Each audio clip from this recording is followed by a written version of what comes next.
علامہ ابن سیرین رحمۃ اللہ علیہ بہت بڑی ہستی گزری ہیں، اسپیشلی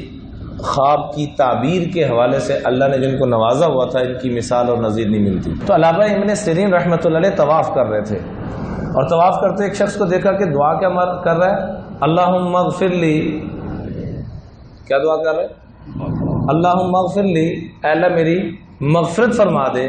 وما اظن ان تغفر لی، اور مجھے یقین ہے کہ تو مجھے معاف نہیں کرے گا۔ یہ ساتھ علامہ ابن سیرین رحمۃ اللہ علیہ کہنے لگے کہ میں نے زندگی میں کبھی ایسی دعا کسی کو مانگتے ہوئے نہیں سنا، تو کیسی دعا مانگ رہا ہے؟ تو روتا ہوا کہنے لگا کہ میں نے بڑا ظلم کیا ہے،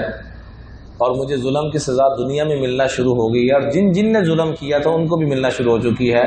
کہ میں نے یہ عزم کیا تھا کہ حضرت عثمان رضی اللہ تعالیٰ عنہ کو منہ پہ تھپڑ لگاؤں گا، مجھے اس کا موقع نہیں ملا، حتیٰ کہ جب ان کو شہید کر دیا گیا اور ان کو جب تدفین کے لایا گیا تو آپس میں مشورہ ہو رہا تھا، تو مجھے موقع ملا تو میں نے جا کے منہ پہ تھپڑ مارا،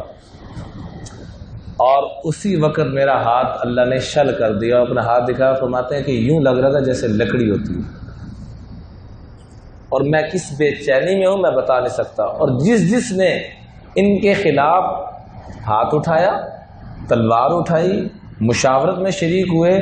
میں سینکڑوں ایسے لوگوں کو جانتا ہوں، وہ سب کے سب عقل سے فارغ ہو چکے ہیں، پاگل ہو چکے ہیں۔